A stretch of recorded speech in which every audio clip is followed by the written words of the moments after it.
success in the 2 times, do you wish you had gone to 3 forwards in overtime sooner? Really, Ken? We'll introduce a negative on a. Yeah, I rue the overtime losses in past years where I didn't go 3 forwards. We'll go next to Drew Mindell from the Illegal Curve. Go ahead, Drew. Paul, is it easier for you guys to play in that overtime period than the Habs, given that the Habs are probably disappointed that it's taking more than 60 minutes to get a victory?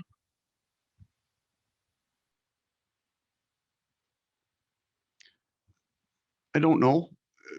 In truth, I don't know the emotions of their bench. I think we're clearly after 60 with the way the game was played. We're happy that we got to the overtime period for sure. That's the truth. But there's a reset after all those in the new NHL where both teams get a point. I think if you didn't give up a goal in the third, you didn't give up one late, I think, you're feeling pretty confident. They would be feeling fairly confident going into overtime. They played a very strong game. We'll go next to Murat Atesh from The Athletic. Go ahead, Murat.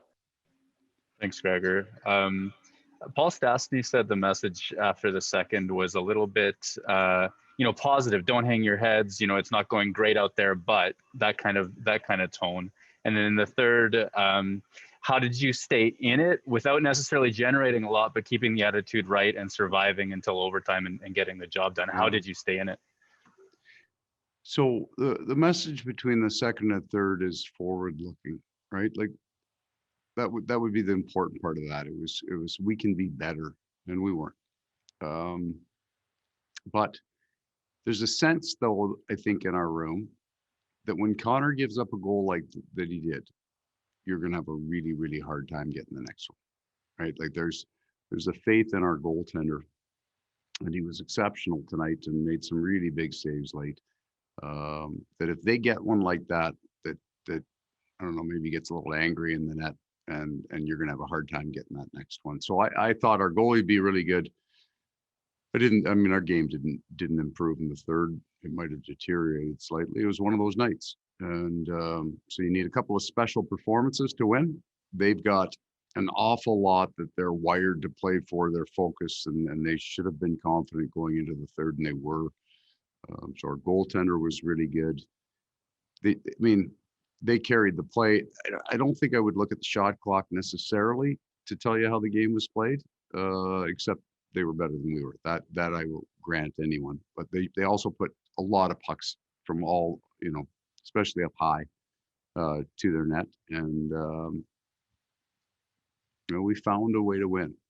And that our goaltender was really, really good in Stas's line. Nicky's goal, that line was the line that drove us tonight if we had one. We'll go next to Jeff Hamilton from the Winnipeg Free Press. Go ahead, Jeff.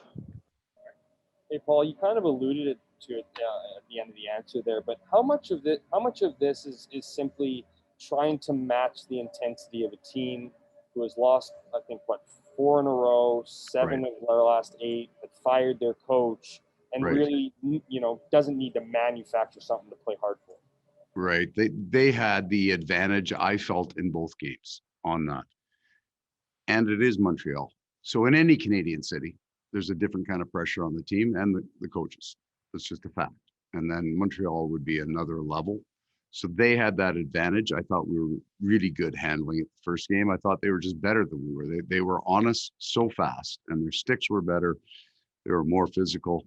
We'd dump a puck in, they were clean out. They dump a puck in, and it was in our end. So we had a lot of miles on our back end tonight, and it started to show as the game went on. They had a distinct advantage. So you need to win that game, you need a couple of things to happen. Your goaltender has to be as good as Connor was tonight, and he was fantastic. And then you need a little bit of skill at the right time, right? A little bit of finish at the right time. We'll go next to Scott Billick from the Winnipeg Sun. Go ahead, Scott. Hey, Paul, I want to go back to the second period. Andrew Kopp. I don't. Just we aren't on the same page. But go ahead. Go ahead. Yeah. I want to ask about Nikolai Ehlers' goal, but the composure from Kopp. He gets stopped twice in front. Yeah. One on the redirect, one on just a slot shot. Then he's tasked with winning that faceoff does that, and then kicks it to gets it to Ehlers, and he scores. I mean, this game was all about kind of resiliency, I suppose, especially given the stats at the end of it. But what stood out to you from that play, if anything at all? I love when Nick Ehlers is shooting the puck. I love when he's thinking, don't take it down the wall. I can beat a goalie from here. That's what it was, because that's the overtime goal. So when you watch that play come up the ice, he's slowing down up the ice, right? And the natural tendency would be to speed up, to come in and see if he can get that puck from Kyle and then do something with it. And he slowed down and bought himself enough time for that. The Montreal player had to hold just long enough now that he's got it. And he's got inside momentum on him, gets the shot on goal. So what stood out for me, big face-off win for sure from Andrew, but that Nicky's, for me, he's growing into a player this year where he has true confidence with the puck and how he plays the game. So he read that specific to Nick Ehlers, right? He slowed it down through the neutral zone, waited for them to sag, and then sped up, created the lane, put the shot up, and Stas made sure it crossed the line. So that's what I thought of on that